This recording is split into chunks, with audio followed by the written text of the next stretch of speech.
sorry about that. I'm just gonna start at the beginning, with the house.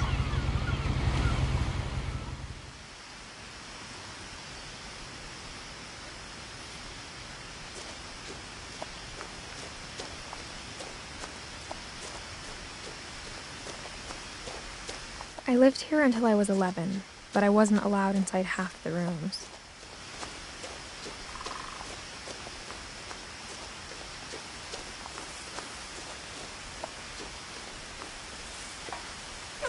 Inside the mailbox were bills from 7 years ago, marked urgent, open immediately.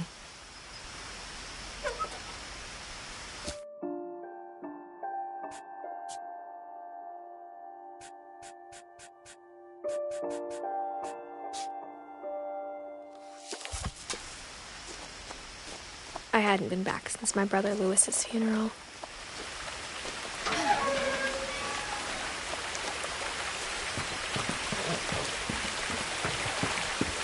In her will, my mother left me a key, but didn't tell me what it unlocked.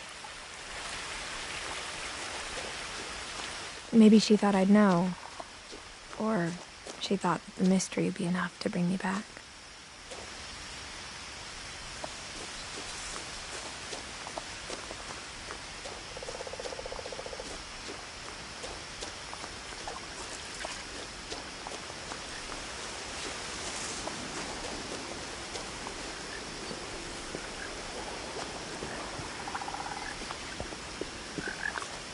The truth is, even after I inherited the house, I never thought I'd come back to it. But now I had questions about my family that only the house knew the answers to.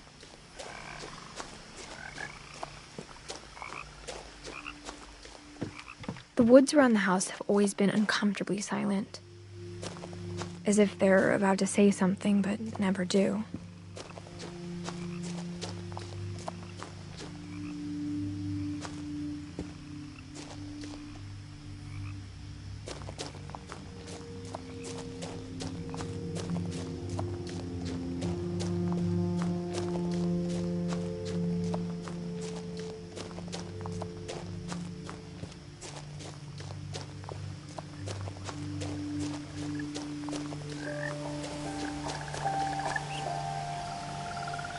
The house was exactly like I remembered it, the way I'd been dreaming about it.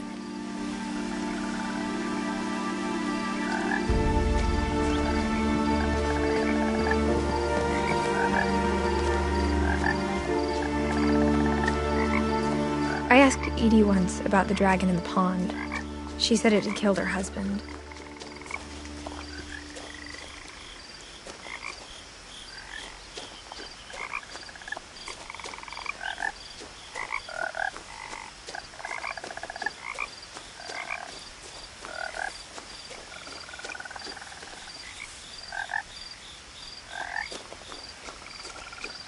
As a child, the house made me uncomfortable in a way I couldn't put into words.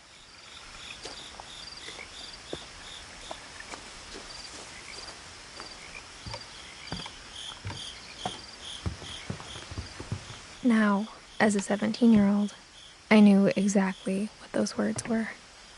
I was afraid of the house.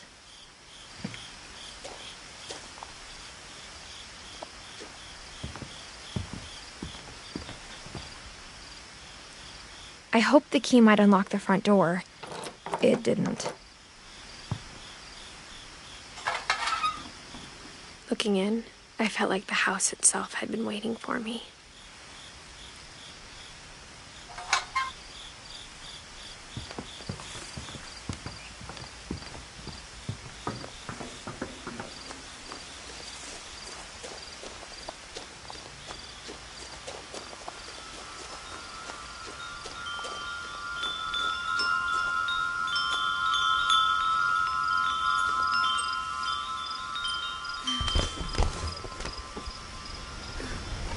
Crawling through the doggy door used to be a lot easier when I was 11.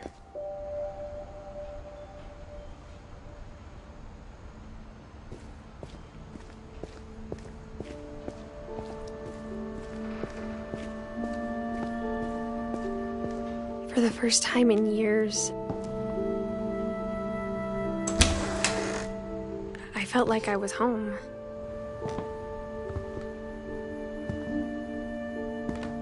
But instead of a family, there were just memories of one.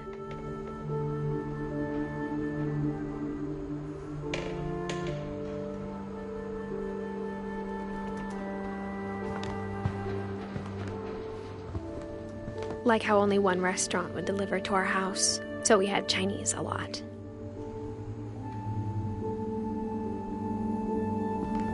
Or how after Louis started working at the cannery, we all got sick of eating salmon. Except our cat, Molly.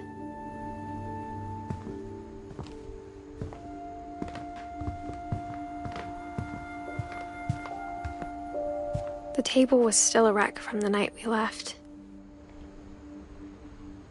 It was like a bomb had gone off, killing everyone but sparing the furniture.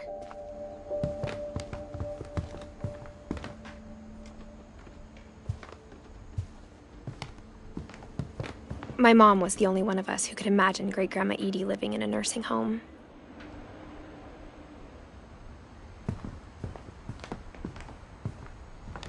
Nothing in the house looked abnormal. There was just too much of it, like a smile with too many teeth.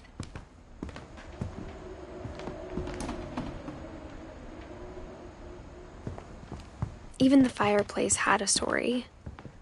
Edie told me the bricks came from the original house, after it sank.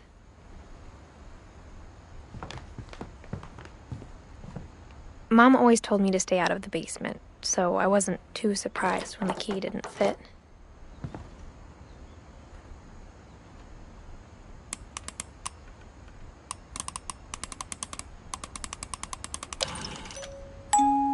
Great-Grandpa Sven built a music box for Barbara, along with the rest of the house.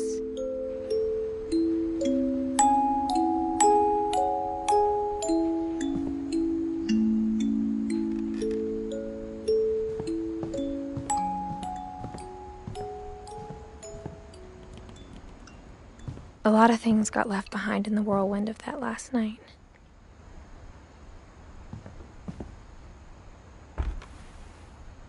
Edie told me once that every Finch who ever lived is buried somewhere in the library.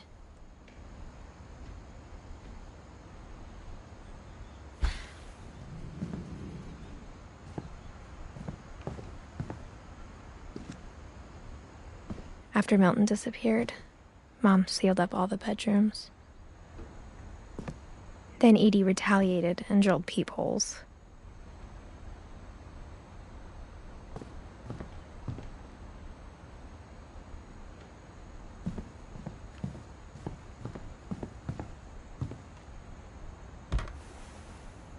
Molly always seemed like a girl I could imagine being friends with, if she hadn't died in 1947.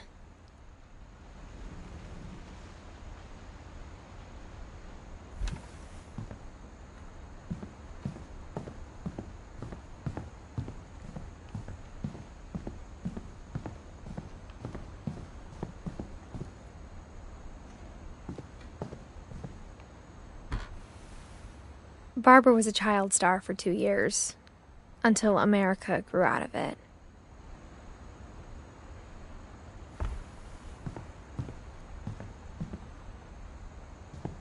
Edie's father, Odin, built the original house.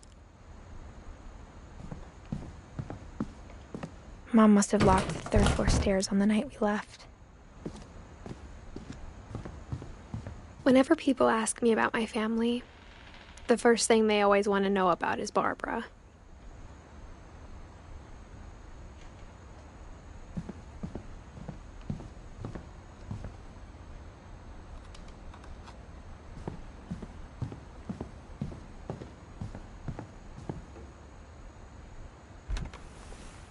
My Grandpa Sam spent 7 years sharing a room with his dead brother, Calvin.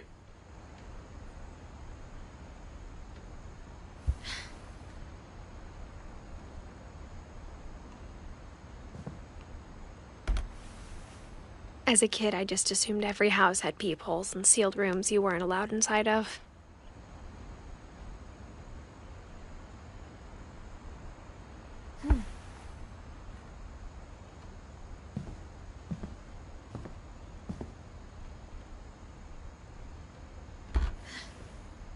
The last time I was in Edith Sr.'s room, I was 10 and she was painting my portrait.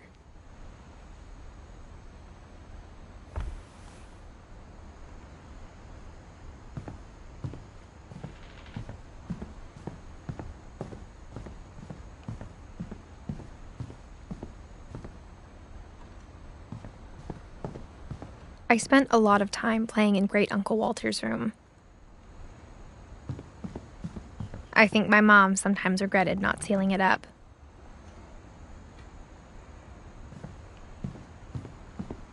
Louis told me there were secret passages, but I never believed him.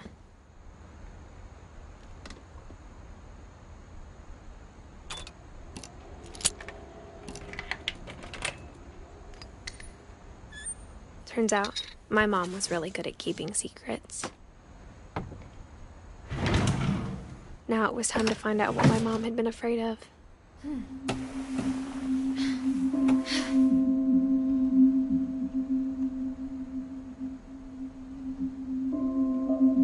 From the paintings on the wall, it was clear my brother Milton had been here before me. Reading this, maybe it sounds like I had a plan, but I had no idea what was behind that door.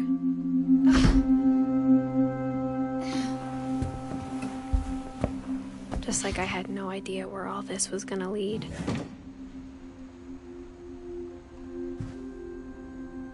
I grew up looking at Molly's room through the peephole. Molly's gerbil had a tiny bedroom with its own even tinier gerbil cage.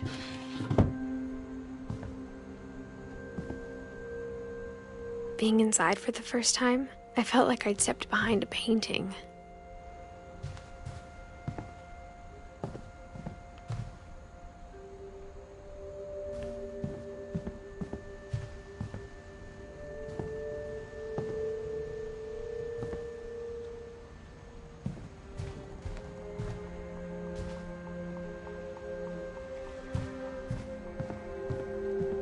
I got the sense Edie had spent a lot of time here, before my mom sealed the doors.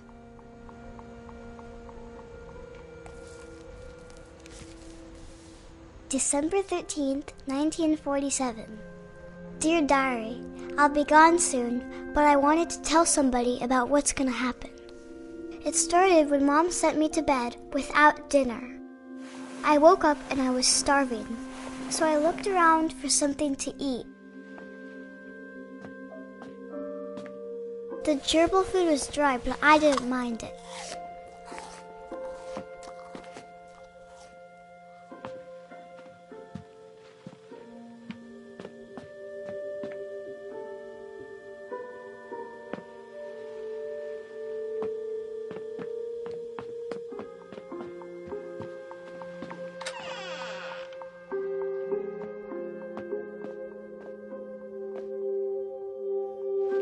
I kept eating and eating.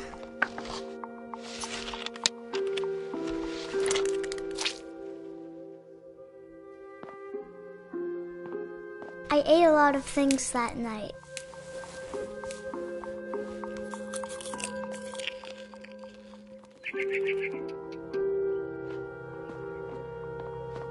Then I heard chirping outside my window.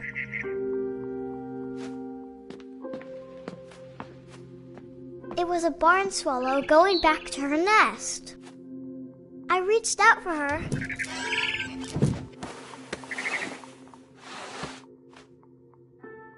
And suddenly, I was a cat.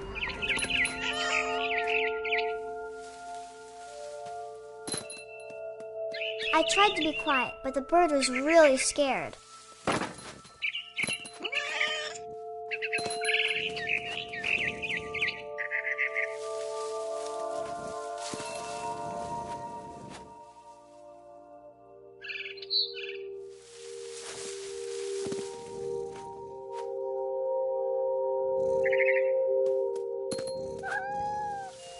Mom and Dad didn't even look at me.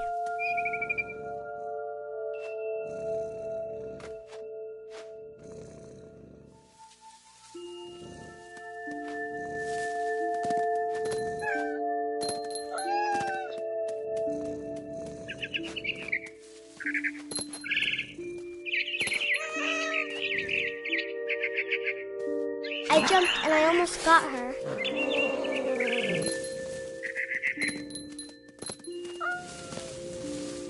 I could tell she was getting really tired. Now I was up in the big tree. I promised Dad I wouldn't climb it anymore. All I cared about was eating that mama bird. I gobbled her up. And suddenly, I was an owl. First, all I heard was the wind. Then I heard little teeth nibbling in the grass.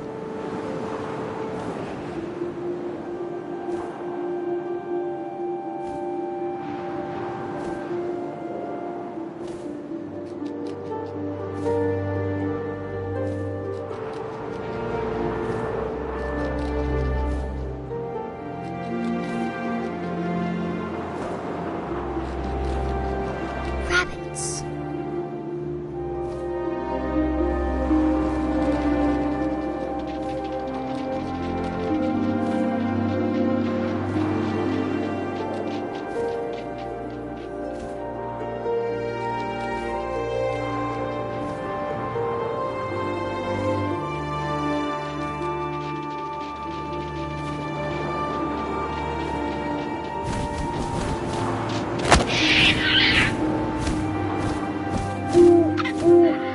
His face looking up and seeing mine through my talons.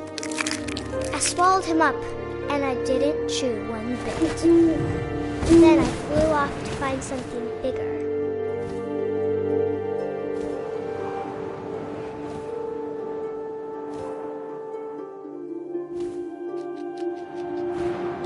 A mama rabbit.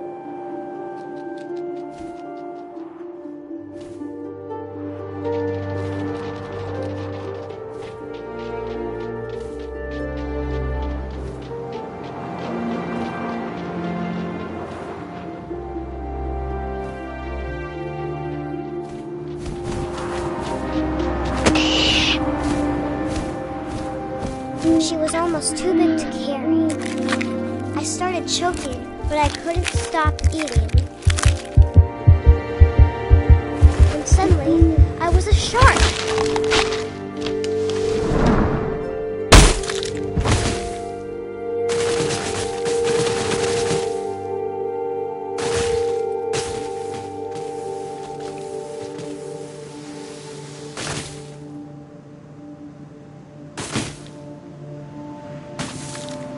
I rolled off a cliff and into the ocean. Now, I was hungrier than ever.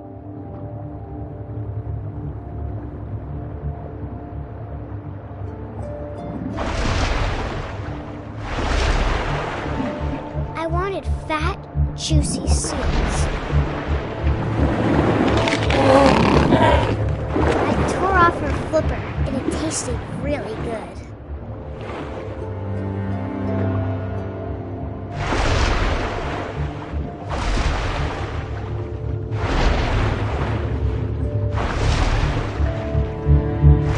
Grabbed on tight.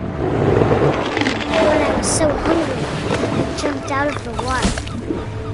When I opened my eyes, everything had changed. Now I was a monster, and I smelled people everywhere.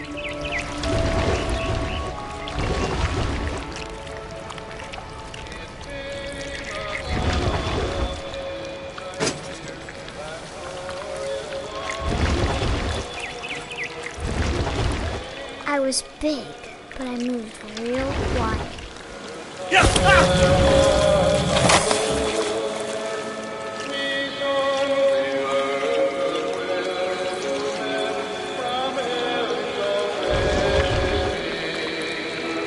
I wanted to stop, but also I didn't.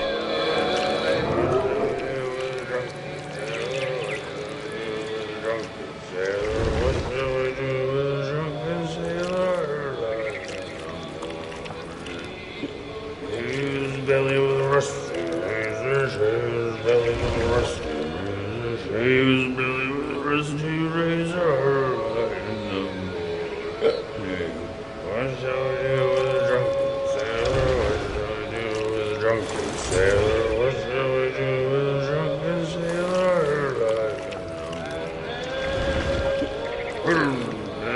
captain's daughter, put him in bed with the captain's daughter, put him in bed with the captain's daughter. What shall we do with a drunken sailor? What shall we do with a drunken sailor? What shall we do with a drunken sailor?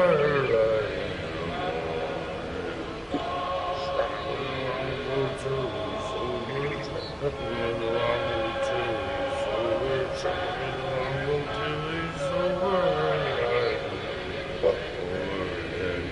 shall we do with a drunken sailor? What shall we do with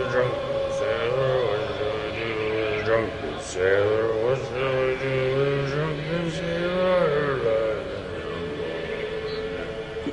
Put him in the scuppers with a hose pipe on him. Put him in the scuppers with a hose pipe on him. Put him in the scuppers with a hose pipe on him. What shall we do with a drunken sailor? What shall we do with a drunken sailor? What shall we do with a drunken sailor? Heave-ho, she rises, heave-ho, she rises, heave-ho, she rises in the morning.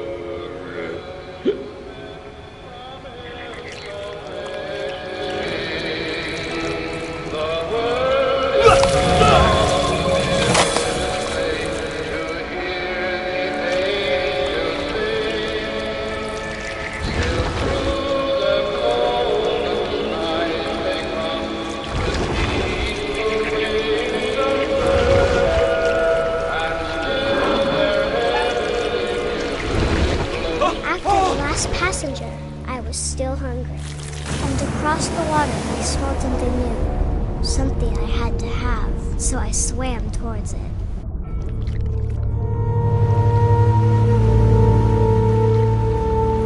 I slithered onto the sand, and the good smell went into an old pipe.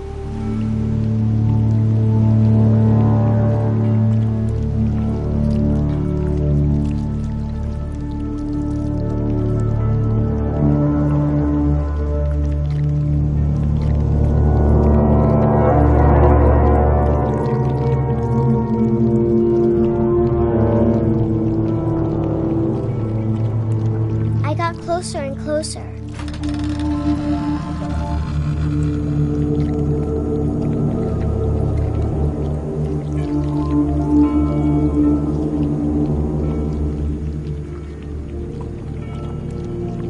All of my stomach started growling.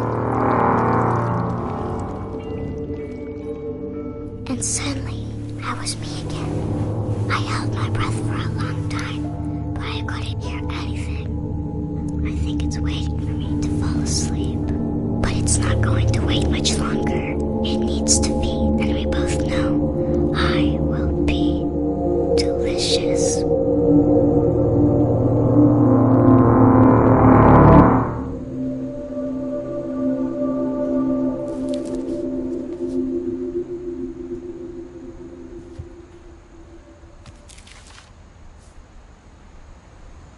I'm not sure if I believed all of that, but I'm sure Edie would have.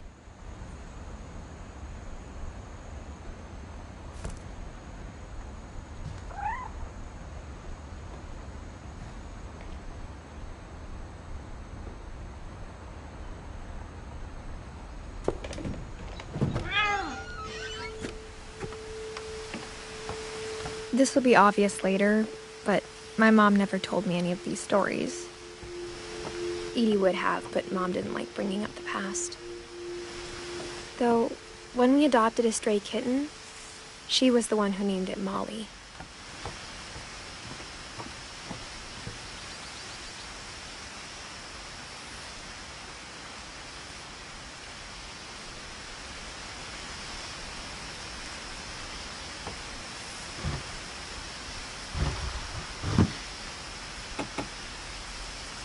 I spent a lot of time in Great-Grandma Edie's room.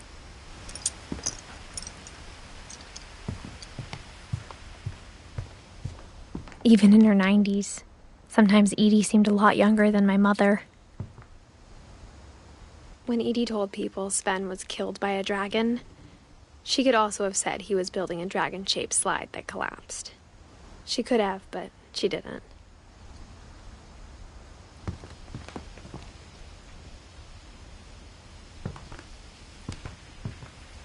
One summer, they evacuated the island, but Edie refused to go. For a few weeks, she was a celebrity. I hadn't thought of myself as Edith Jr. for a long, long time. Edie gave a big interview about a mole man living under the Finch house. My mom was furious.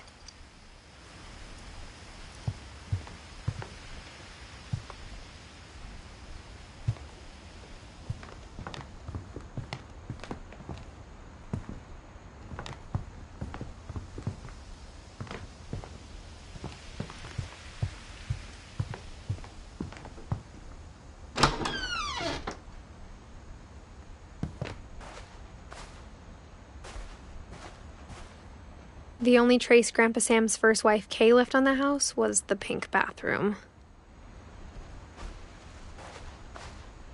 It was a pretty big trace.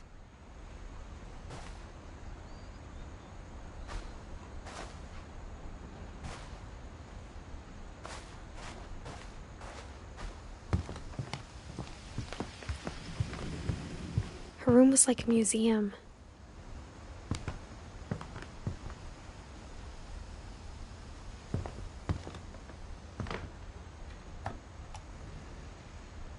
For 500 years, the Finches have been famous throughout Norway for their fortune. And Odin Finch buries the latest victims of the family curse, his wife Ingeborg and their newborn son, Johan. On January 7th, 1937, he set sail with his family and his house, hoping to leave the curse behind. But 40-foot waves off the coast of Washington send the house and Odin to the bottom of the sea. Odin's daughter Edie, with husband Sven and baby Molly, step ashore on their new home, Orcas Island. Odin Finch is the first to be buried in the new family cemetery. His daughter Edie is already dreaming of a new Finch house.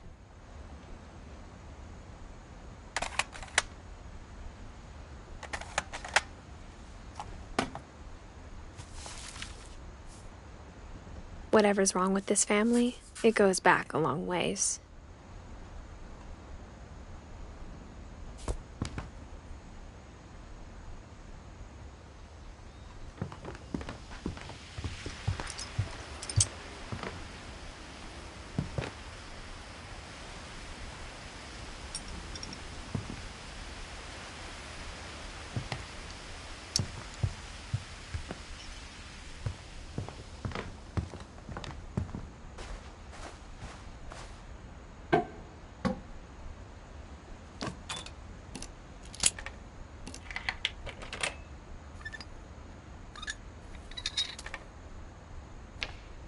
There's a secret in this bathroom. It's in the last place you would look. It isn't in the cupboard. It's hidden in this book.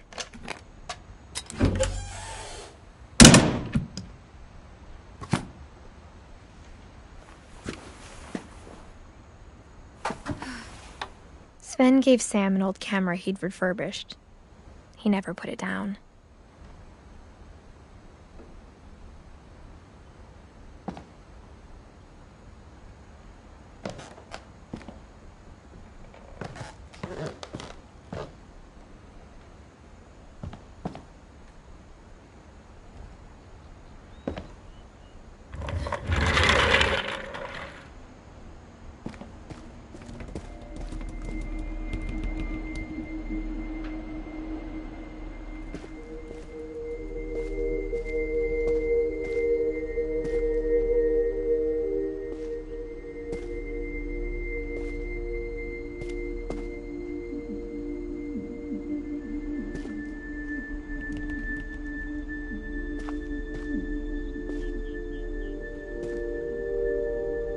I knew Grandpa Sam had a twin.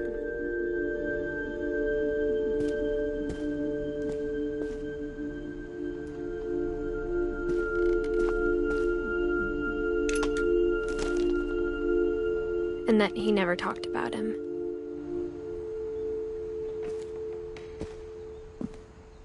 I guess my grandpa didn't like history any more than my mom did.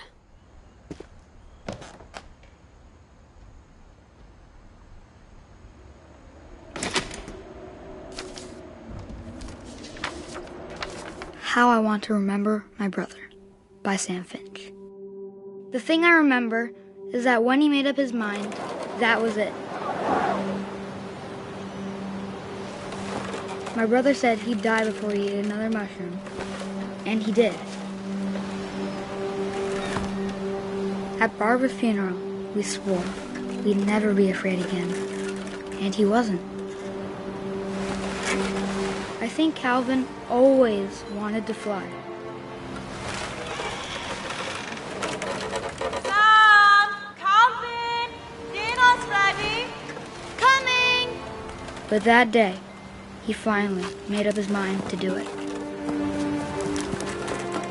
I told him going around was impossible. Maybe if I hadn't said that,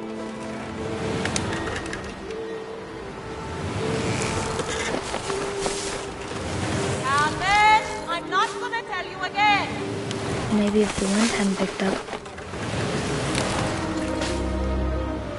then maybe he'd still be here. But I doubt it. I think he'd already made up his mind. That's what I want to remember about my brother.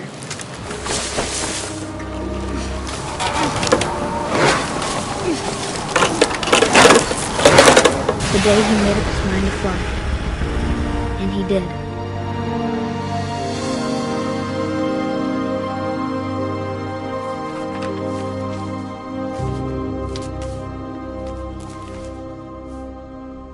Calvin's story felt strangely familiar. When I was younger, I remember trying to do the exact same thing.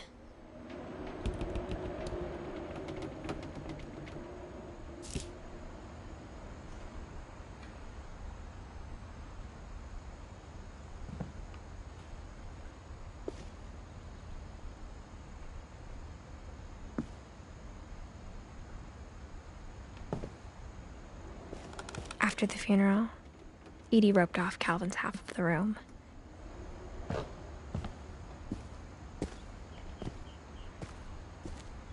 Mom said Grandpa Sam enlisted at 18 and never set foot in the room again.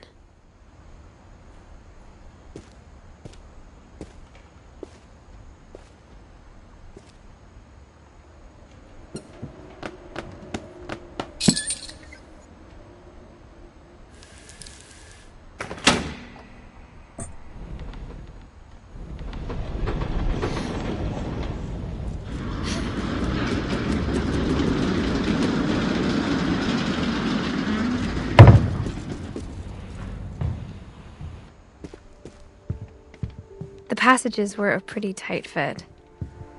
They'd obviously been built for smaller hands and bellies.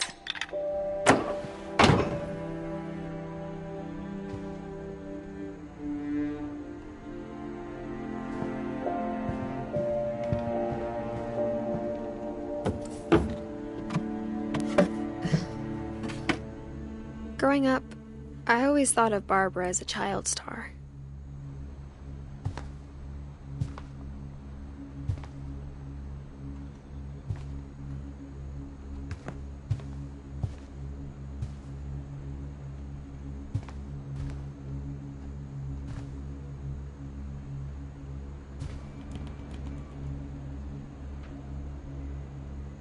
I never thought about how hard it must have been for her afterwards.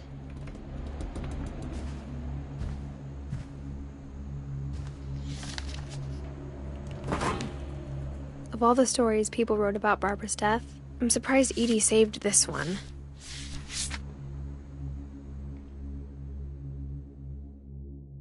Old Jack here with another ghastly tale inspired by America's most unfortunate family. I'm calling it The Surprise Ending of Barbara Finch. As a child star, Barbara was famous for her scream. Now at 16, she was all washed up, a has-been. But in a lucky break, she'd been asked to perform her signature scream at a local convention for monster movie fans. It was just the boost her career needed. Unfortunately, her scream hadn't aged well. Getting better.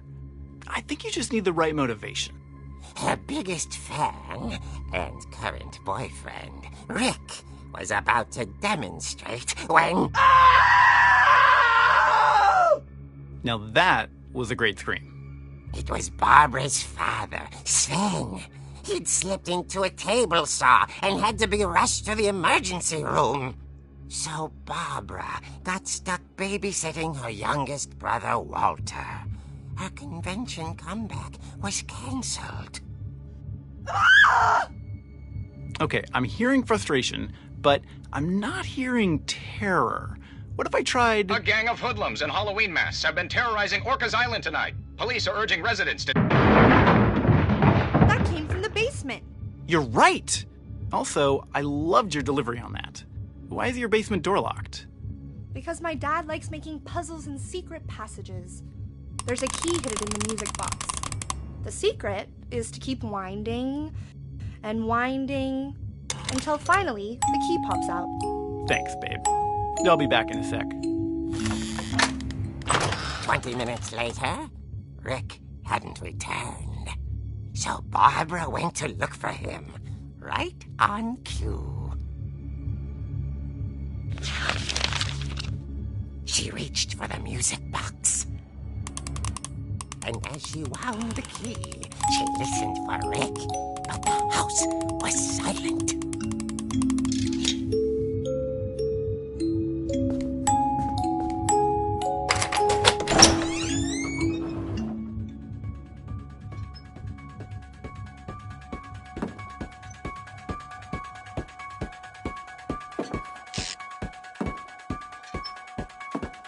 She found Rick's crutch and imagined the worst.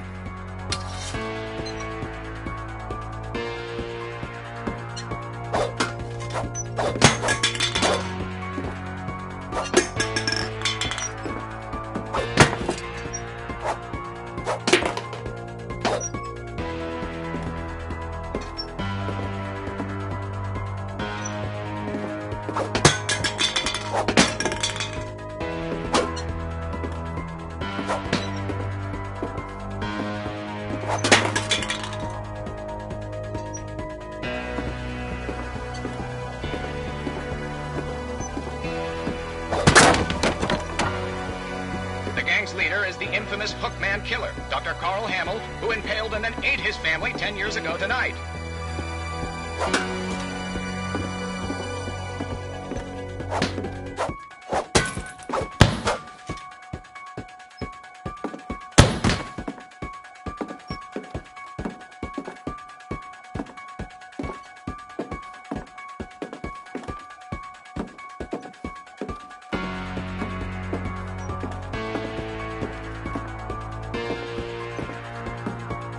The old fridge rattled and grew still.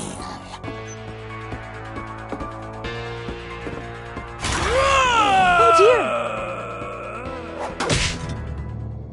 Oh! Rick? Barb, relax. I was just trying to scare you to help you find your scream. Well, I'm not scared, Rick. I'm furious. Then act furious. All I'm getting from you now is that you're hurt and confused and...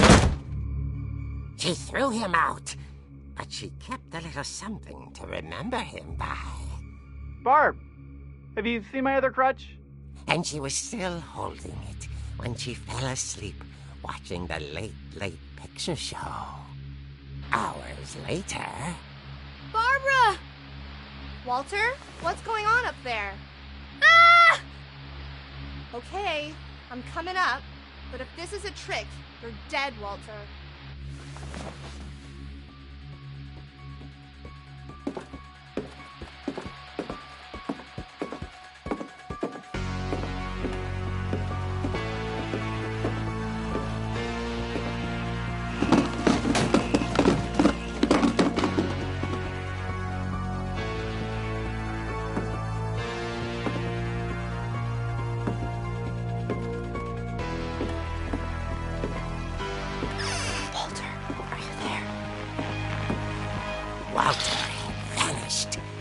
his bedside radio was still on.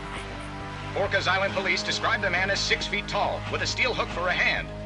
Residents are urged to lock all doors and windows and notify the police of any suspicious activity. Barbara turned, saw the hook man, and was speechless. He was quite smashing.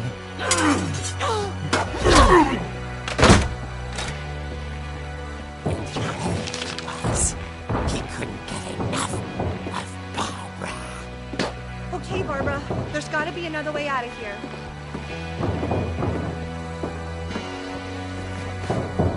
That night, she played her part beautifully.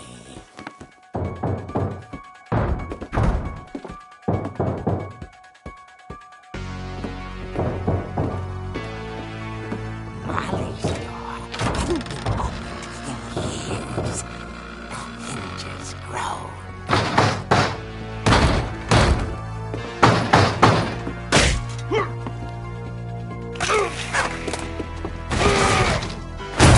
He wasn't moving, but she sensed the story might not be over yet.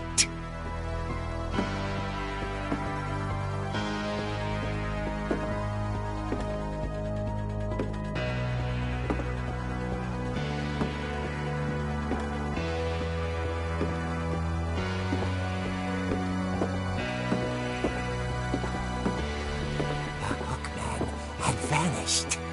She listened for his breathing, but all she heard was...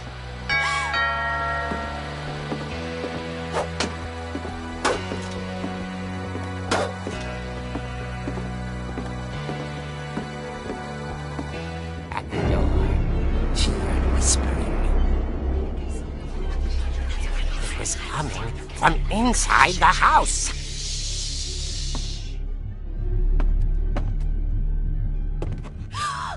Oh dear.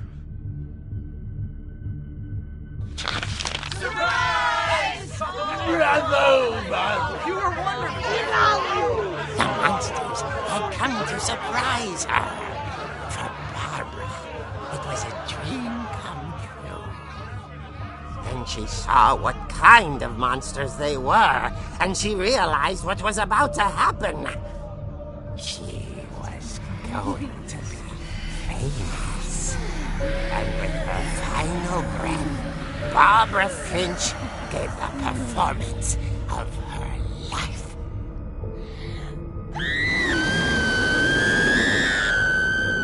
I wasn't there myself, but I hear Barbara was magnificent.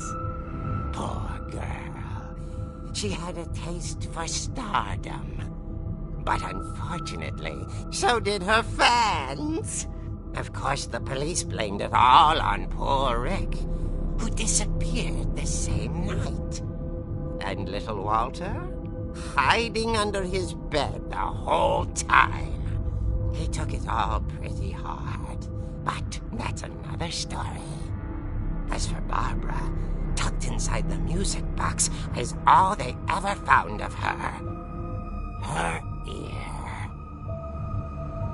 Now that's what I call a real eerie tale.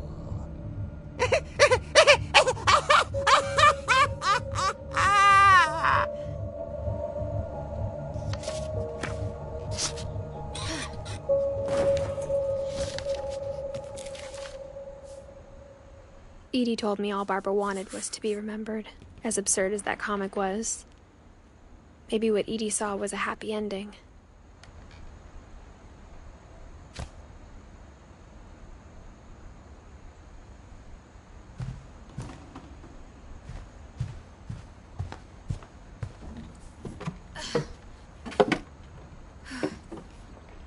I guess now I know why Mom didn't like me playing with the music box.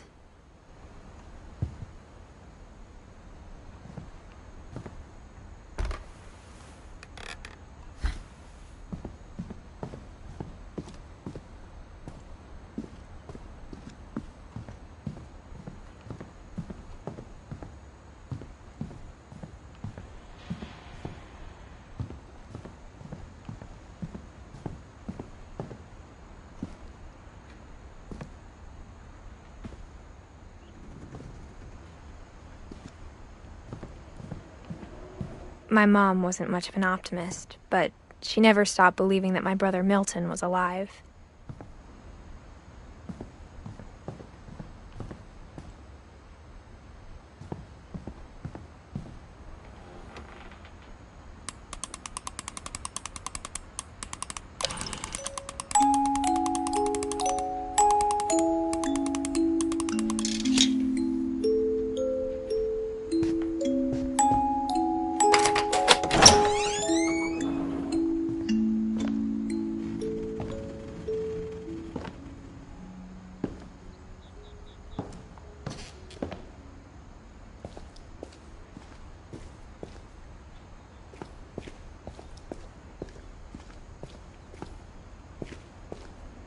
Mom said the basement was off limits, unless I wanted another tetanus shot.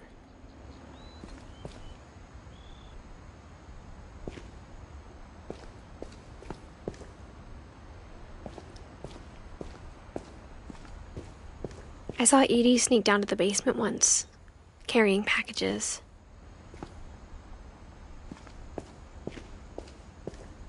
I thought maybe she was hiding presents.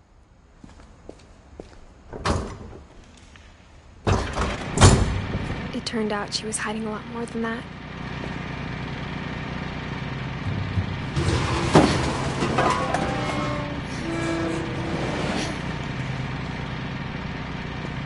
I remember asking Mom once about where Walter had gone. She said after Barbara died, he got as far away as he could.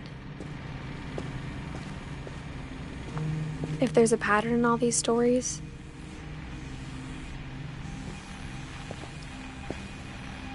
I think it's that none of us has gotten very far.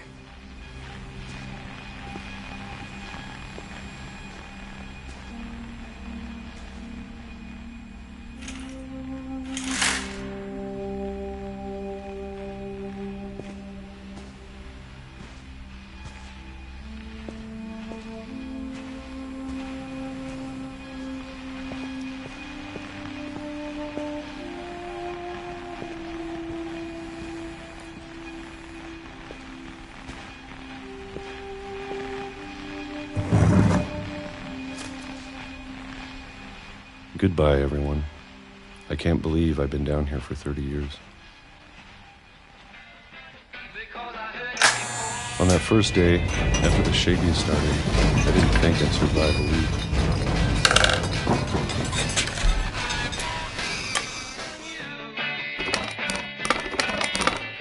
But after a few days, I settled into a routine. That's what kept me sane. Having a schedule, living for today. I always expected to be dead tomorrow. But if you wait long enough, you get used to anything.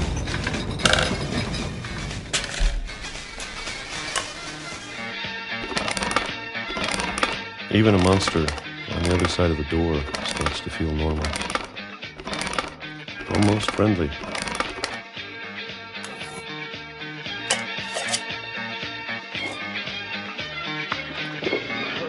And then one day, everything just stopped. Whatever that thing was, it was gone. Maybe it got tired of waiting. Or maybe I just got tired of being afraid.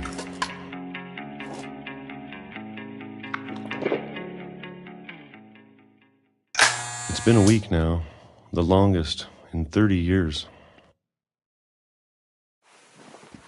I'm done waiting. I have to leave while I still can.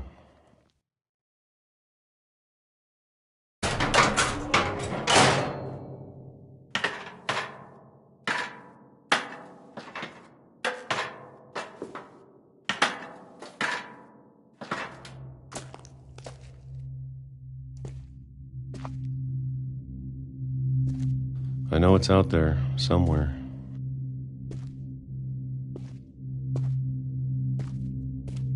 Whatever killed Barbara and Molly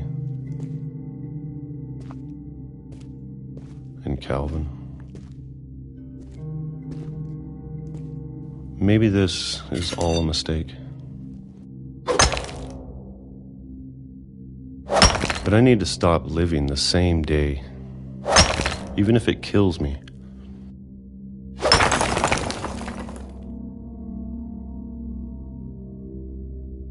Whatever's out there, I want you to know I'm ready for it. I'm going to appreciate all of it, especially the food. I don't mind if I only have a year left, or a month, or a single week. I'd be happy with one new day. I can already imagine the sun on my face.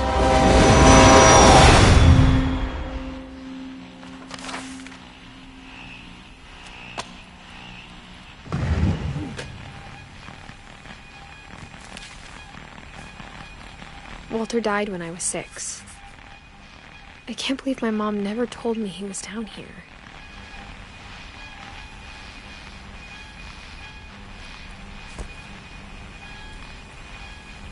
I'm sure my mom was trying to protect me.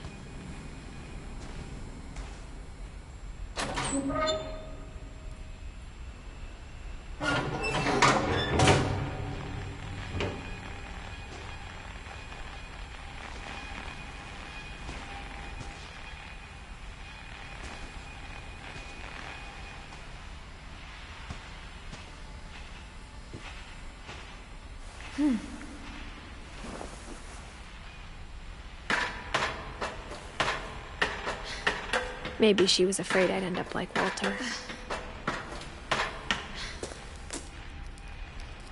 But if she never told me about an uncle under the house, I can only imagine what else she was hiding. I don't want to make the same mistakes she made.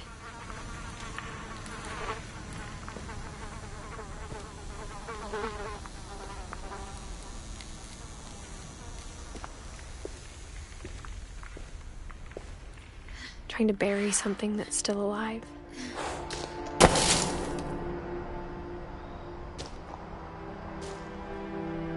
Now that there's only one of us left, or maybe 2, I thought it was time I heard the stories for myself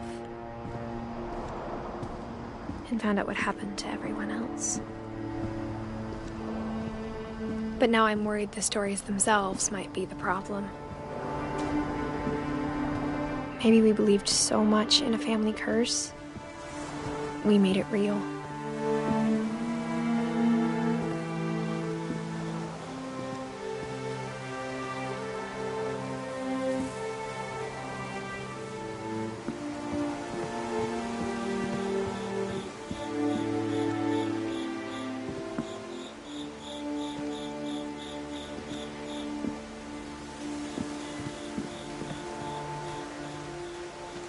I don't know if I should even be writing this.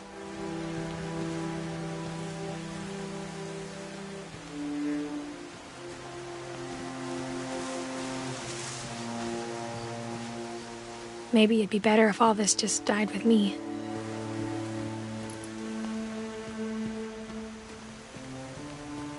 But I thought you should know about your family.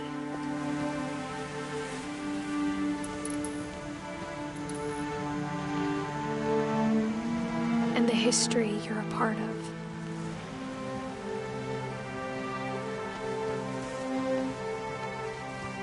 Though to be honest, I feel as lost as you probably do right now.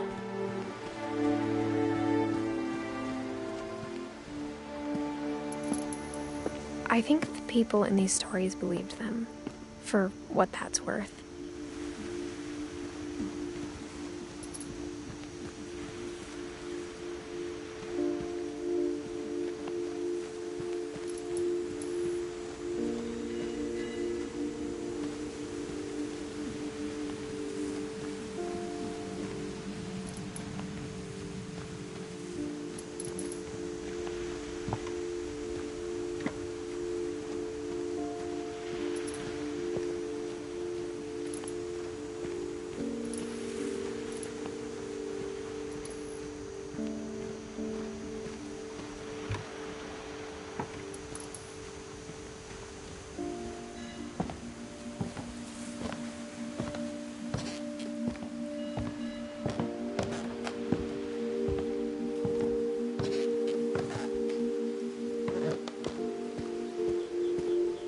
look at the house, that history of imagination and stubbornness and madness, any of it seems possible.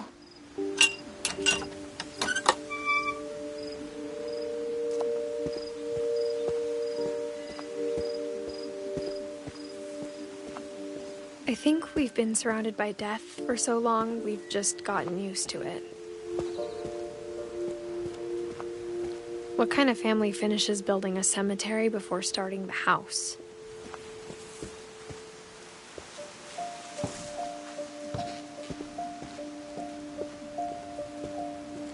It's embarrassing for me to admit this, but the pet cemetery made me more uncomfortable than the human one. 3 of the gerbils were mine, and 2 had been my fault.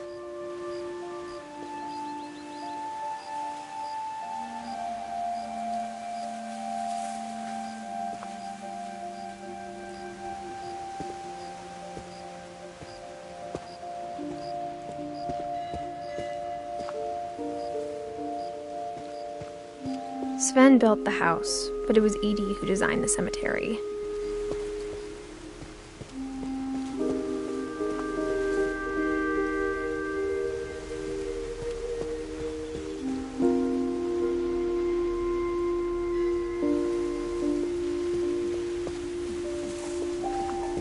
I'm sure Odin's monument had been Edie's idea. My mom was always trying to move on, but for Edie, the past never went away.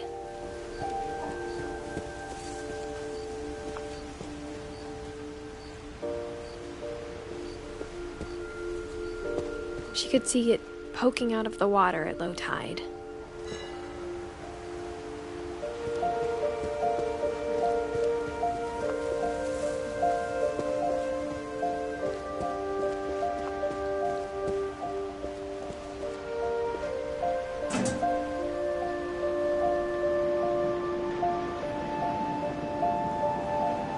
Edie said she dreamed about the old house every night.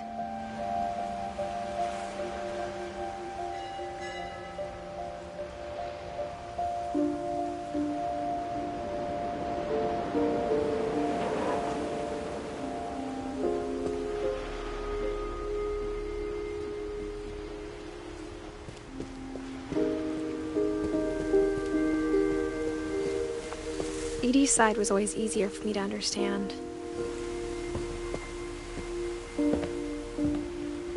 But the older I get, the more I can see where my mom was coming from.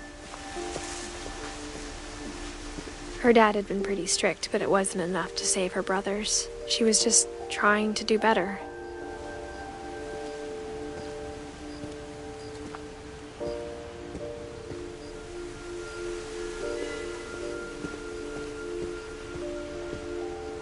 She lost 2 of her brothers, just like I did.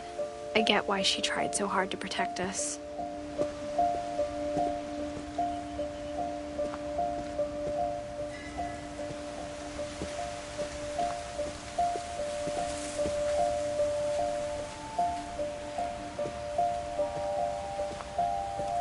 We never found Milton's body, so my mom insisted we were putting up a monument, not a tombstone.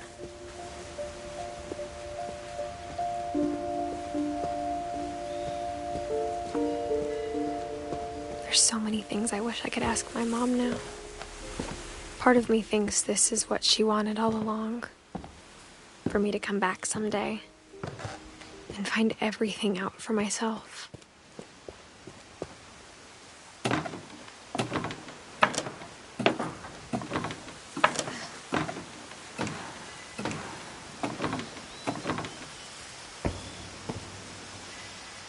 But looking back on it now, if she told me there was going to be so much climbing, I never would have come when I was 22 weeks pregnant.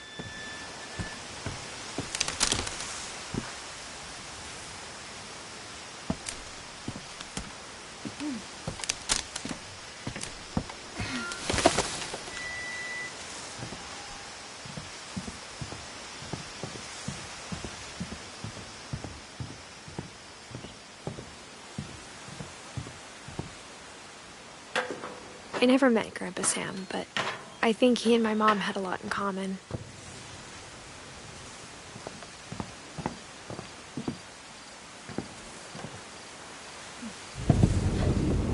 They were both pretty intense.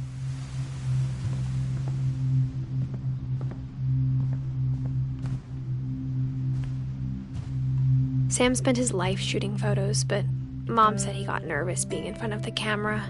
I guess we're all afraid of something.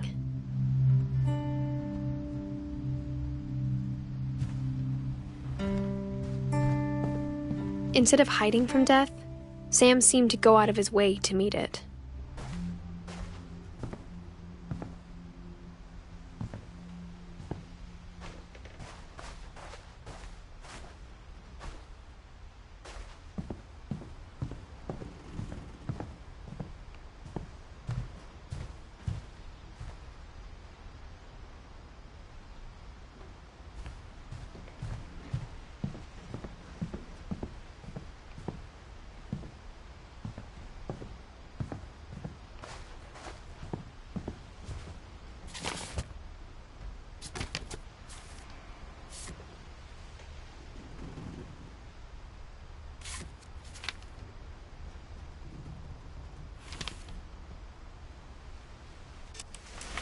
Dawn, I promise, you'll never forget this weekend. Yes, sir. These memories are gonna last a lifetime. Am I gonna have to shoot anything? It's a hunting trip, Dawn. Shooting is strongly encouraged.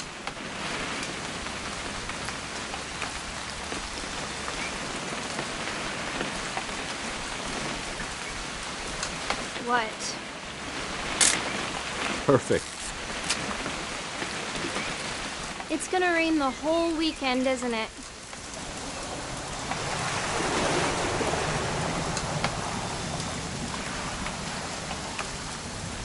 I will never forget this weekend, Dad. That's the spirit. Okay, got it. I'm gonna take some pictures, okay? Just be careful. That camera's older than you are.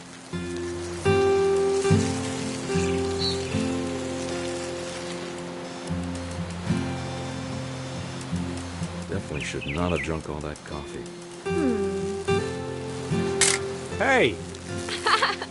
That's a keeper. I'm just saying, I'm not always gonna be here, Dawn. You'll need to remember this stuff, if you want to survive. I'll be fine, Dad. You know who else thought he was gonna be fine? Some guy who died. Dawn, I'm being serious. I know, Dad. You're always serious. Doesn't being out here make you want to chill out? Well, to tell you the truth, I haven't been out here in 20 years. Dad! Good eyes, Dawn. Before you take the shot, let me get a picture of you.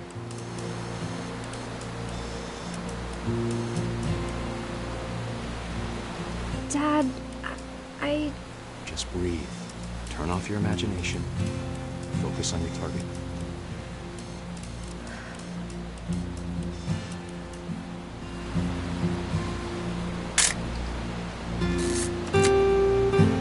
Let me get behind you. Do I have to do this? Dawn, you don't have to do anything. But if you want to survive, you need to be strong.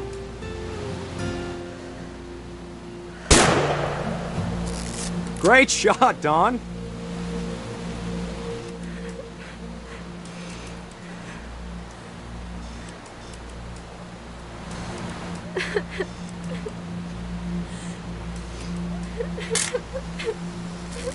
I'm proud of you, Dawn. Always remember that, okay?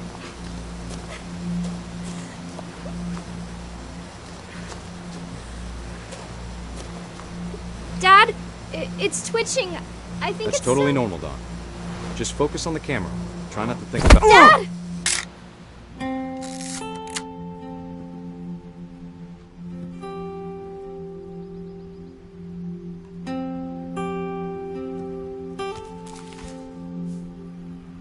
Of all these stories, that's the one I wish most that my mom had told me.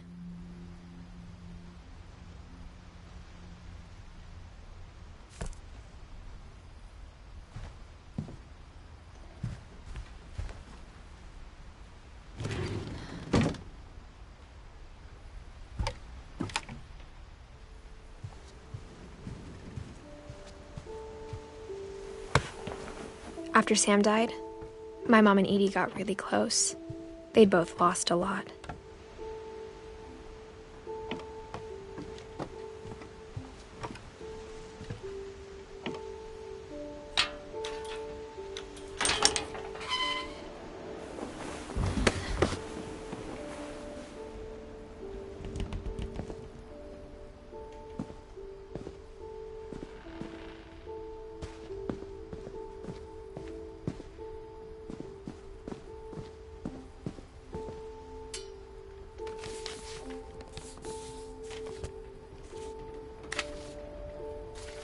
Dear Kay, do you remember the way Gregory used to laugh when he thought he was alone? Like something funny was happening, but only he could see it. I think he saw things the rest of us don't.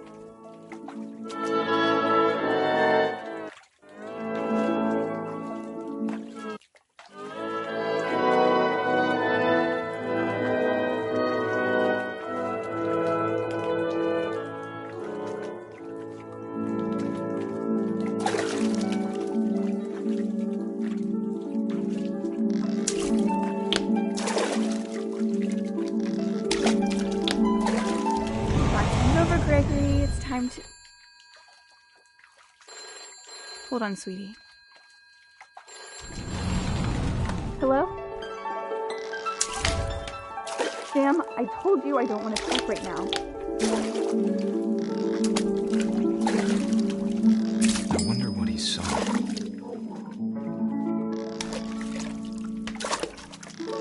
What his world was like.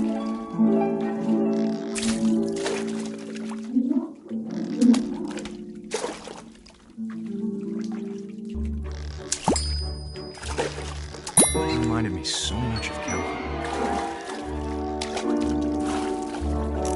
Lost in his imagination.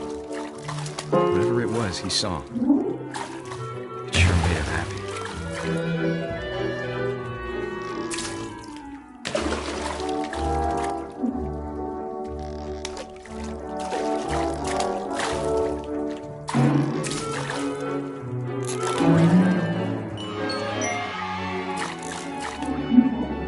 Silly it sounds.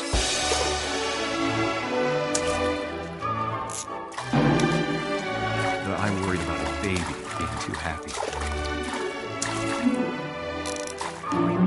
But I could feel him slipping away.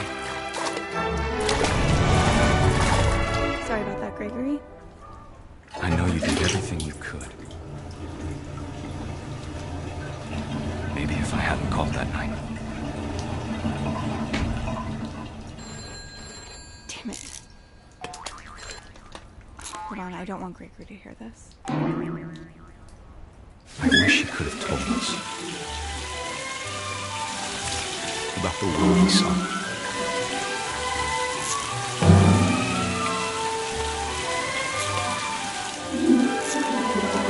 Hey, there's so much I don't understand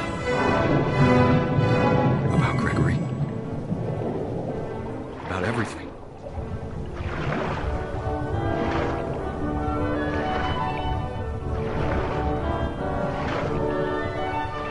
What happened wasn't your fault.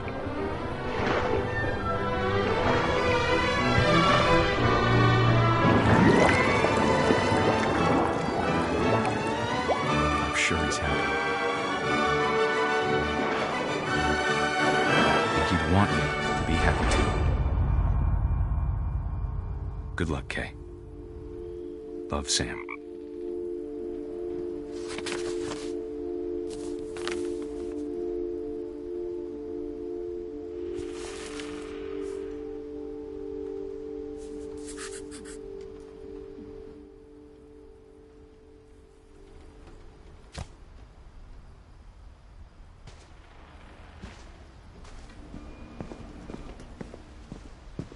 I can't imagine my mom ever writing poetry, and yet...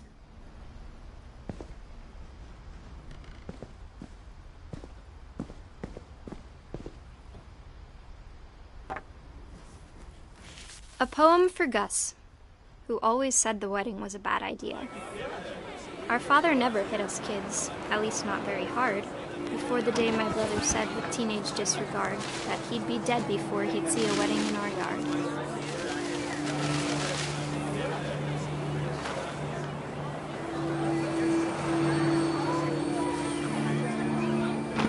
My father made him come, of course, but Gus stood far apart, just flew his kite and bottled up the storm inside his heart.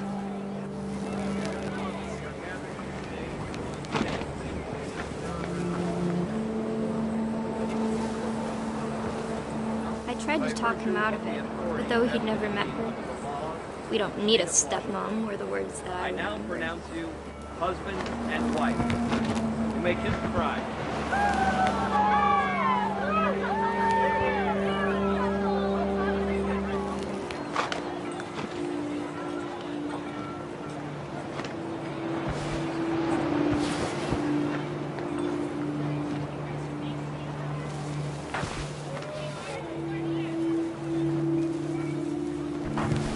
When the time for photos came, Dad ordered him to come here.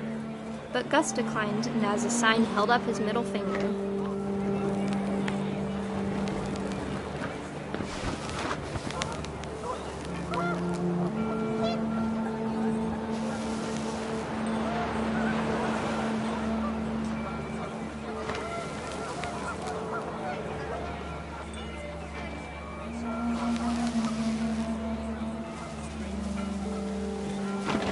The wind picked up, and panicked geese appeared and quickly went. But all the humans did that day was go inside the tent.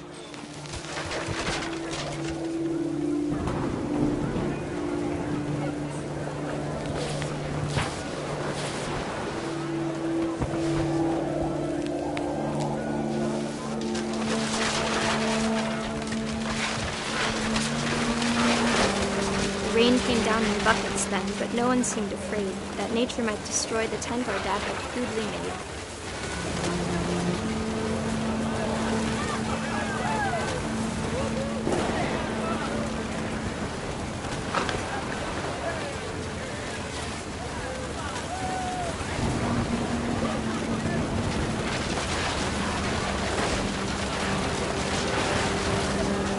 The thunder sounded much too close and full of angry power.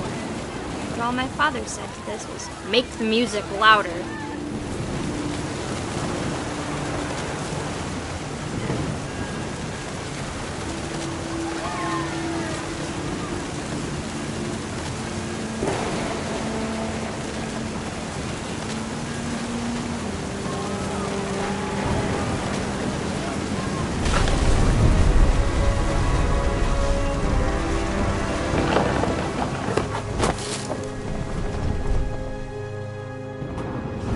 I wish that I could truly say I thought about you on that day. Out there on the beach alone, just you, the wind, the sea, and foam. But I didn't, until we found you.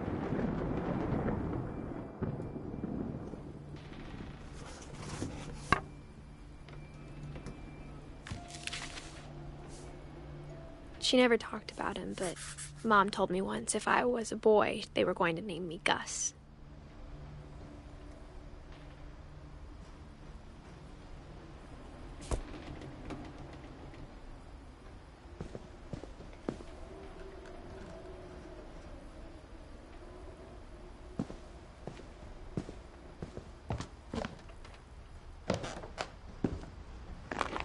My mom moved up to the loft after her brothers died.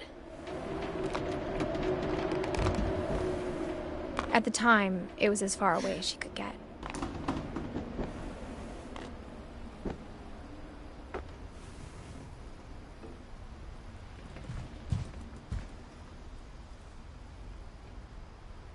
Religion was another thing my mom never talked about, but I think it helped her a lot after her dad died.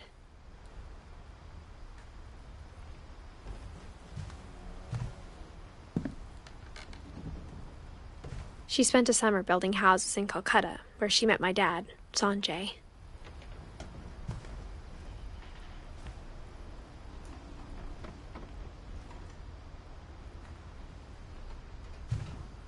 My mom moved to India a week after graduation and got a job teaching English.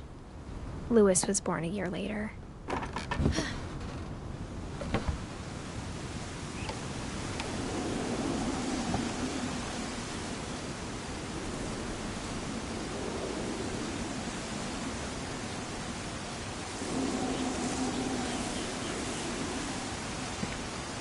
When my dad died, I don't think Mom knew where else to go. I'm sure Edie was happy to have her back.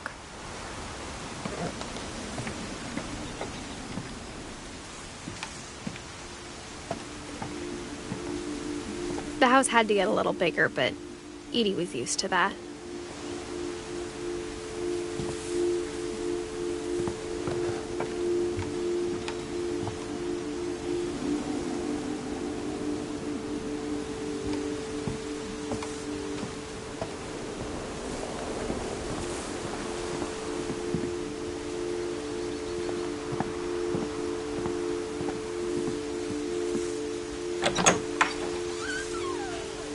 And for a while, things were good. Almost normal.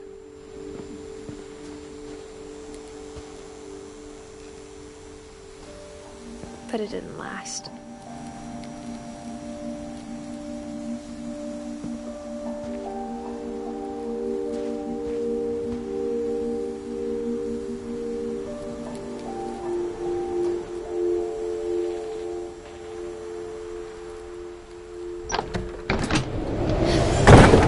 The beginning of the end was Milton's 10th birthday, when Edie gave him a castle.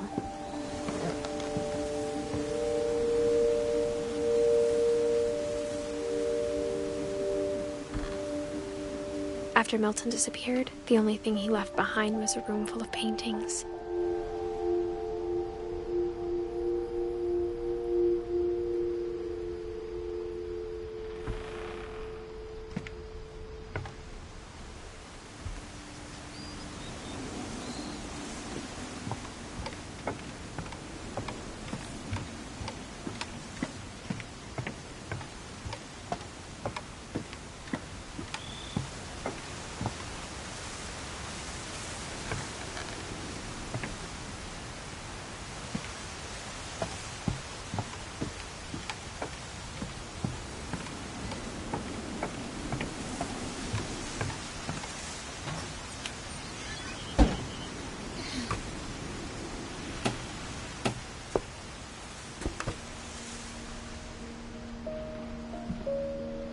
I think Edie was happy to finally have another painter in the family.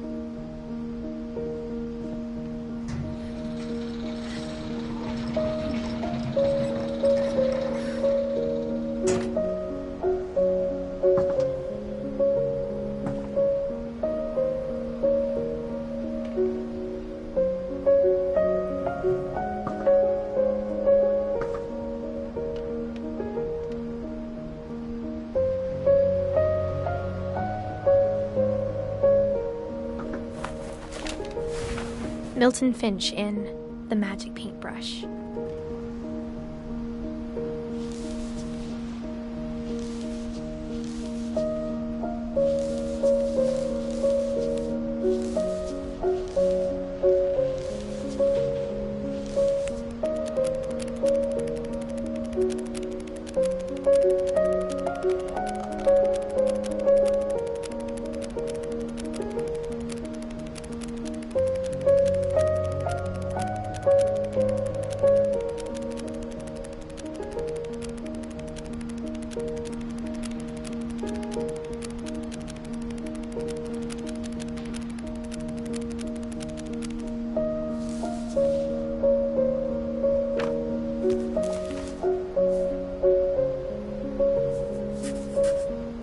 I was 4 when Milton disappeared.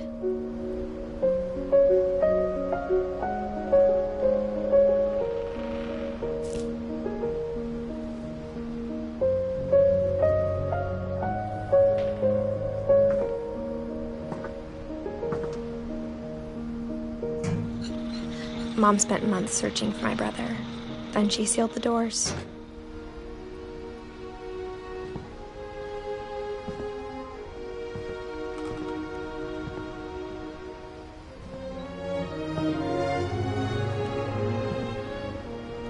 Whatever Milton had found in the house, Mom didn't want it getting out.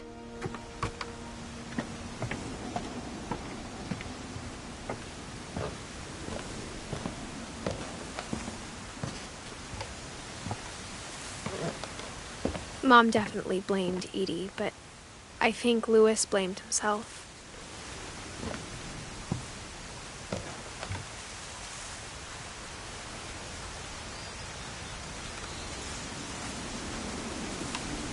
After he graduated, he just spent more and more time in his room, until Mom got him a job at the cannery.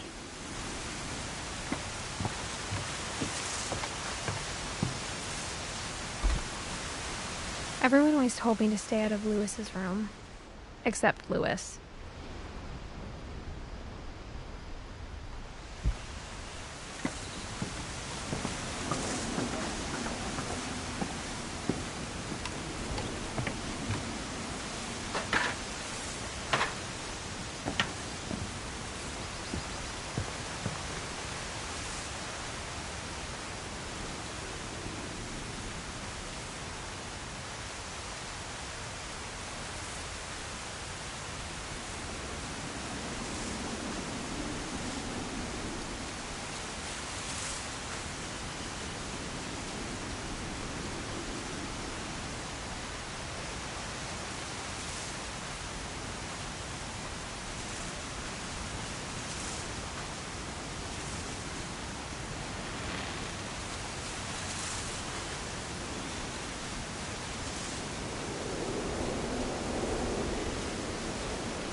Lewis's room smelled very, very familiar.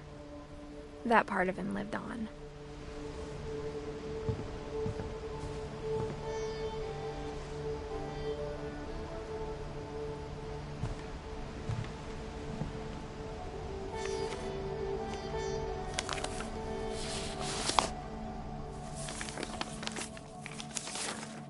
Dear Mrs. Finch, as Lewis's psychiatrist, I can understand your desire for an explanation. As I see it, the trouble began in January, shortly after we convinced your son to seek treatment for substance abuse. Newly sober, I believe Lewis first noticed the monotony of his daily life.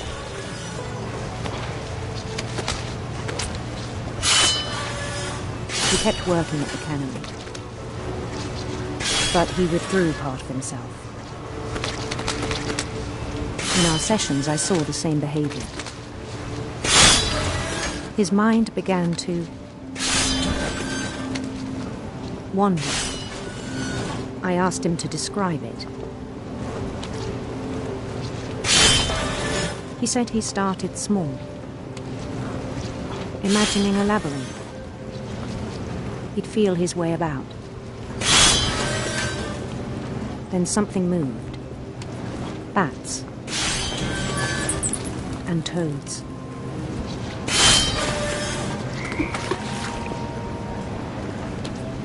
And things that have not names.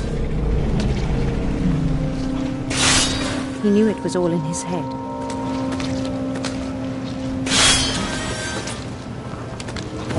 But he took it very seriously. I had hoped he'd find himself.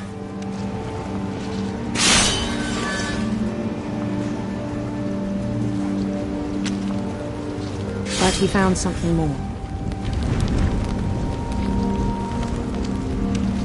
I worried about him then, daydreaming at the cannery. I spoke with his boss. But he said Lewis had become a model employee. Methodical, tireless, focused. Like a whole new Lewis. So I let him go on.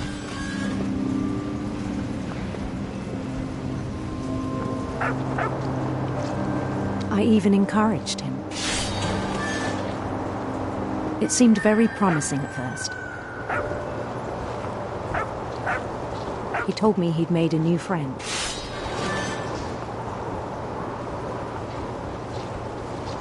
On the edge of a city he named Lewis Topia.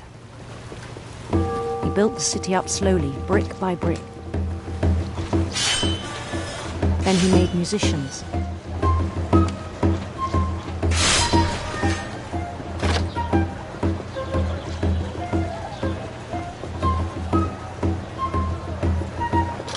And songs for them to play.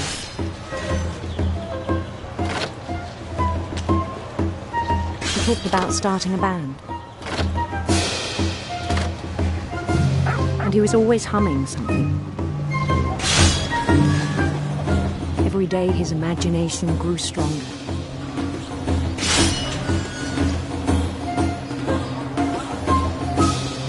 He no longer spoke at the cannery.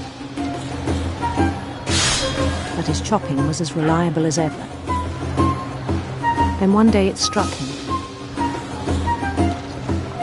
that all the cheering crowds, even the stones under his feet, were all in his imagination. So he could do whatever he wished.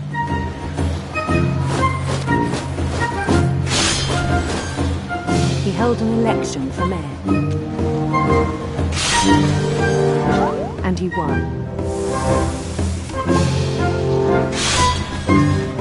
They begged him to stay, but his mind was already wandering. It became a game for him.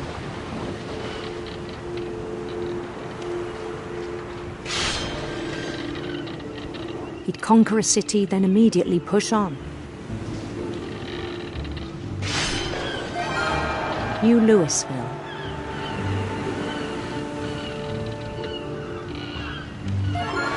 St. Louis. He started drifting away from our reality.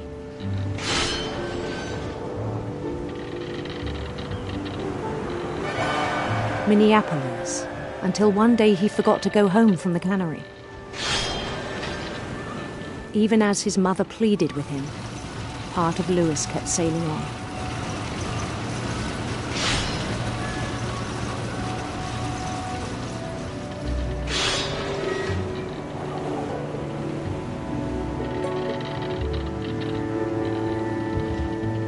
In Louisburg, he heard rumors of a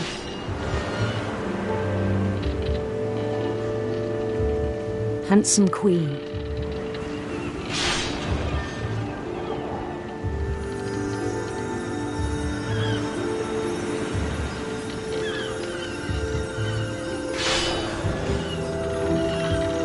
The queen was on her own quest for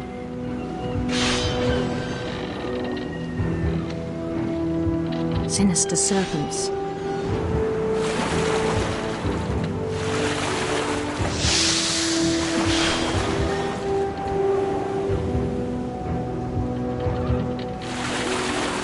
He followed the sound of her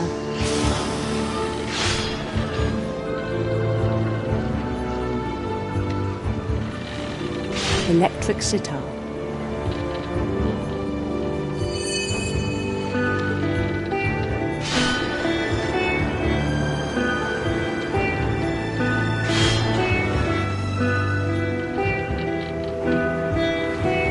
His chase led him to a golden palace east of the sun and west of the moon.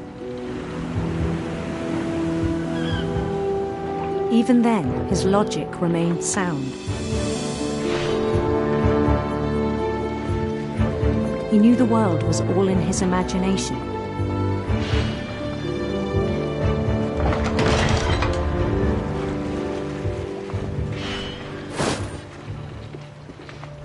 But he was so proud of having created it. In his own eyes, he'd become something greater than a king.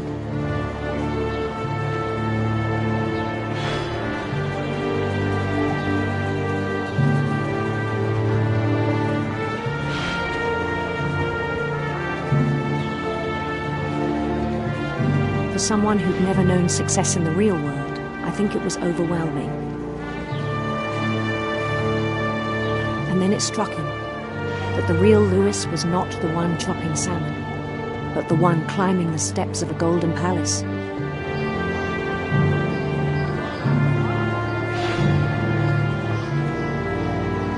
My imagination is as real as my body, he told me. It was hard to argue with him.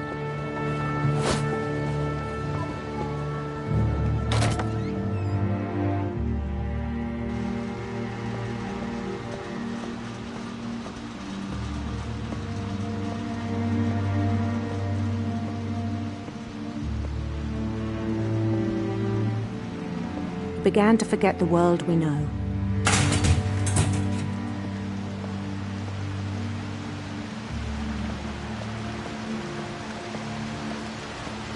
I think it pained him to remember Louis, the cannery worker.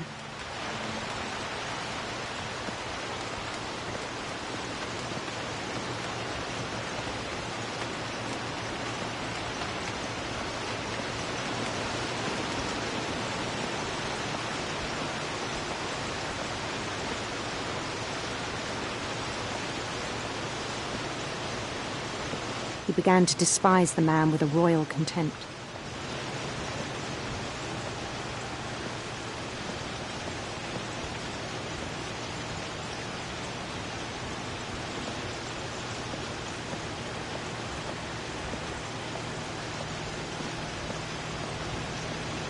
I still thought I could save him.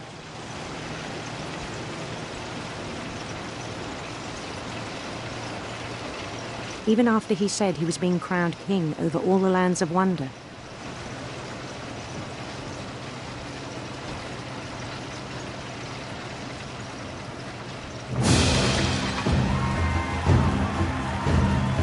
The palace would be packed with his companions.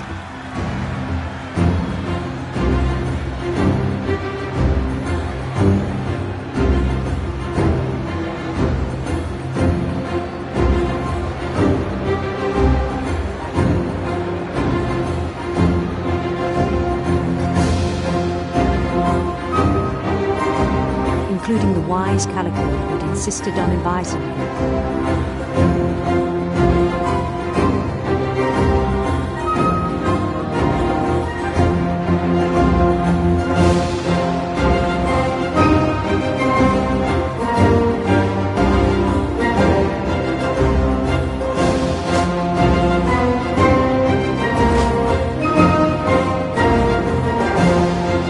Queen waited, holding his crown.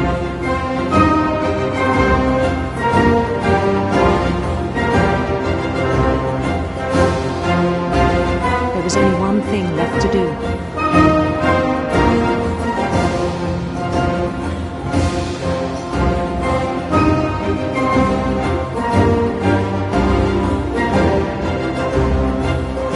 Bend down his head.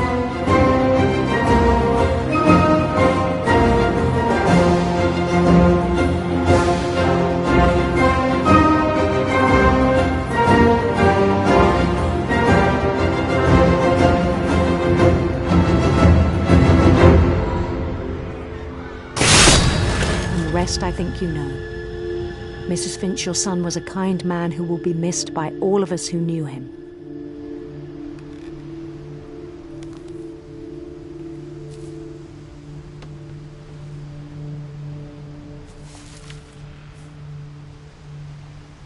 My brother was really cool. I wish you could have met him.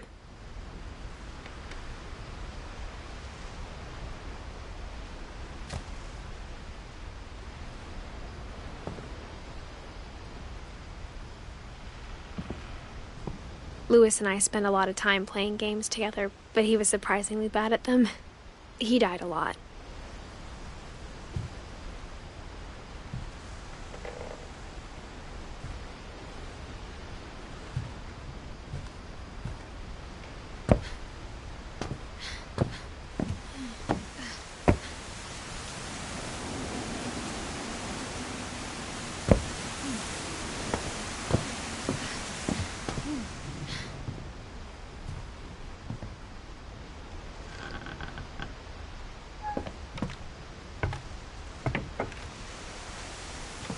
On the way back from Louis's funeral, my mom told me to start packing.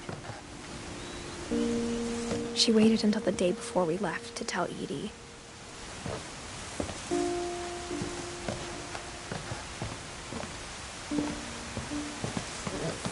I'm not sure if she wanted to make it easier or harder.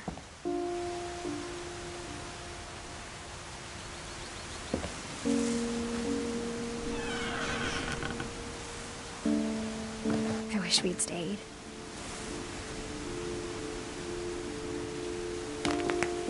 But I understand why we left.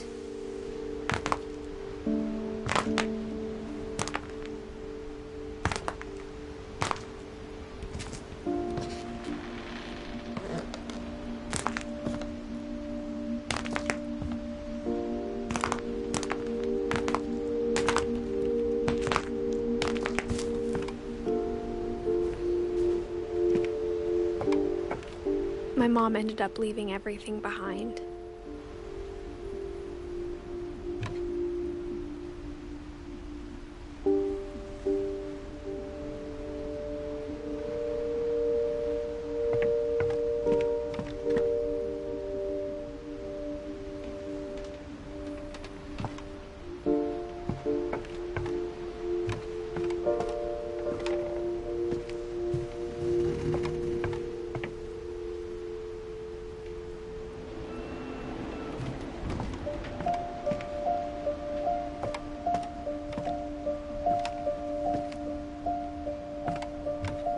What happened that night had been coming for a long time.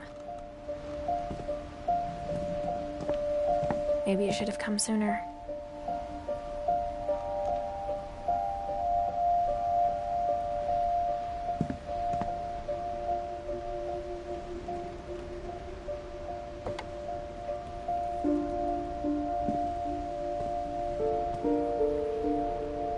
But it had to end one way or another. All that's left now is to tell you about that last night.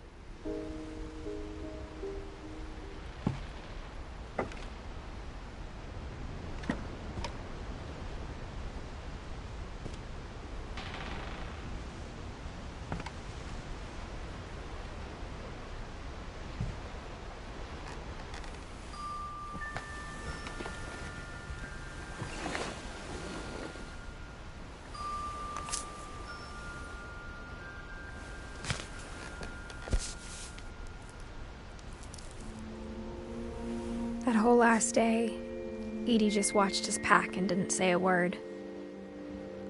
Until supper, when she raised her glass and said, "To our final night together, and all our final nights apart." Grandma, you know what I said about alcohol. Some of your medications are very Edith, specific. I left a present for you in the hallway. Why don't you go open it? The grown-ups have to argue now. I'm sorry, you're right. We're all leaving tomorrow. Let's just enjoy our last... I'm not leaving. Edith, you're excused.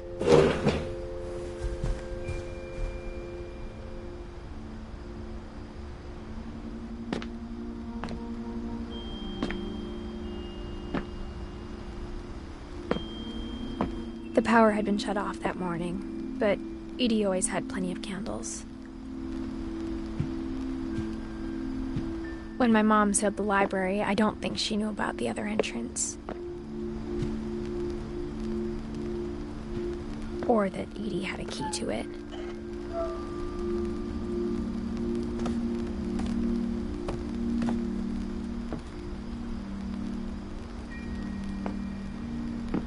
That thing you're afraid of isn't going to end when you leave the house.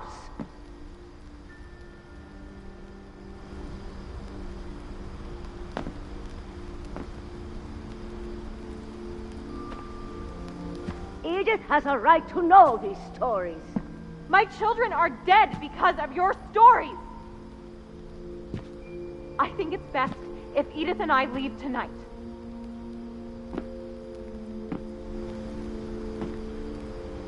We'll have the nursing home send a van for you in the morning, okay?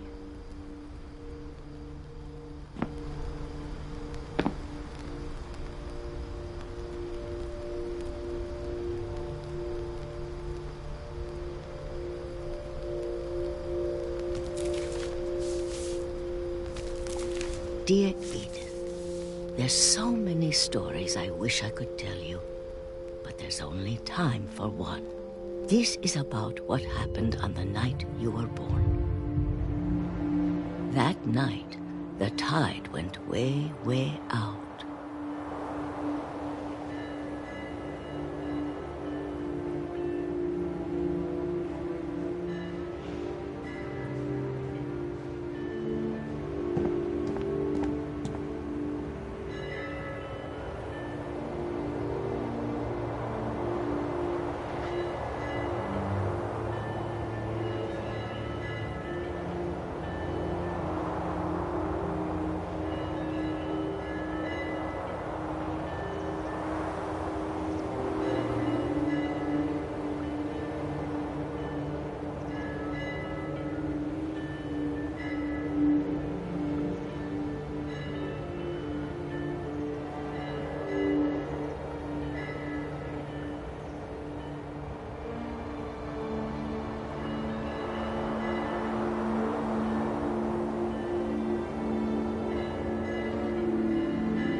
It was the first and last time I ever saw the old house aground.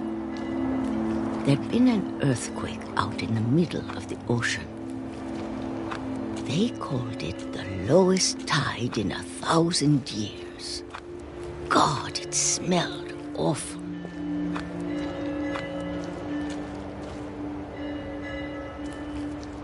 You know, I've seen that house every day of my life.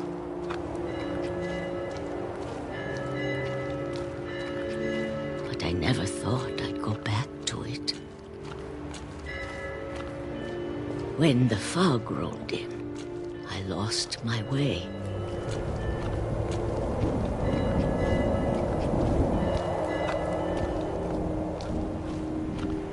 I got turned around.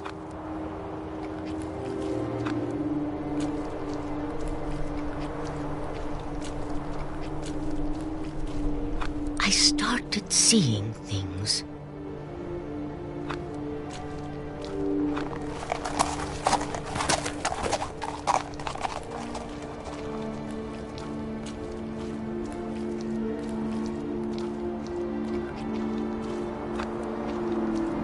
things I'd forgotten had ever existed.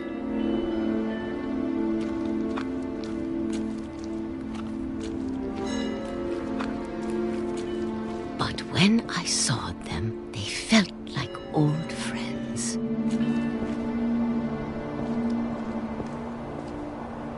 That night, a lot of things came back to me.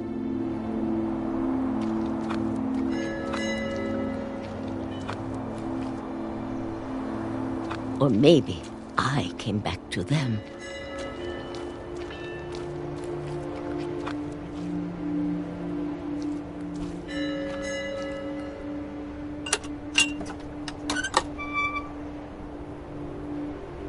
Things I can't explain, but that I need you to try and... Edith, what are you doing in here?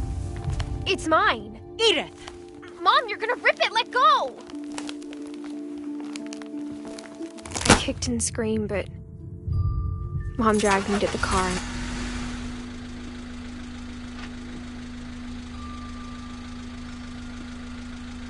I never saw Great-Grandma Edie again.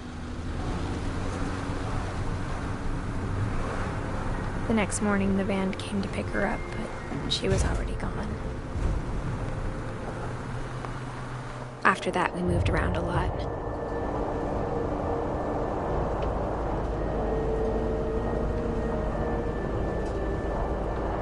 We both tried to make the best of it.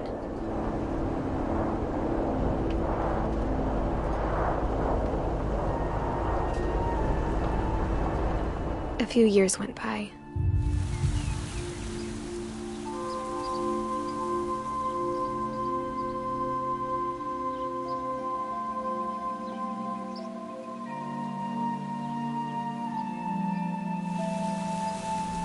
My mom didn't like to talk about it.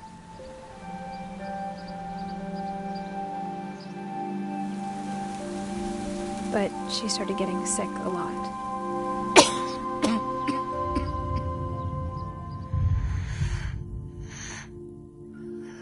She got better for a while, and then she didn't. And then I was alone. The last Finch left alive.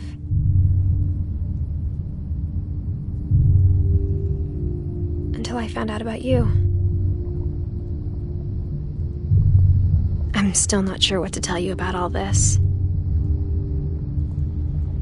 If we lived forever, maybe we'd have time to understand things. But as it is, I think the best we can do is try to open our eyes. And appreciate how strange and brief all of this is.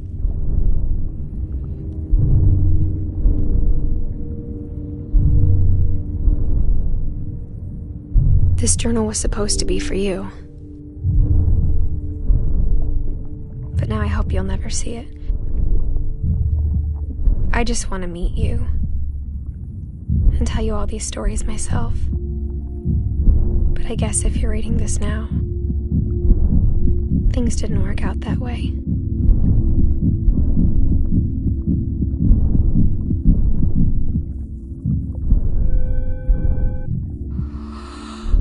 This is where your story begins. I'm sorry I won't be there to see it. It's a lot to ask, but I don't want you to be sad that I'm gone. I want you to be amazed that any of us ever had a chance to be here at all. Good luck.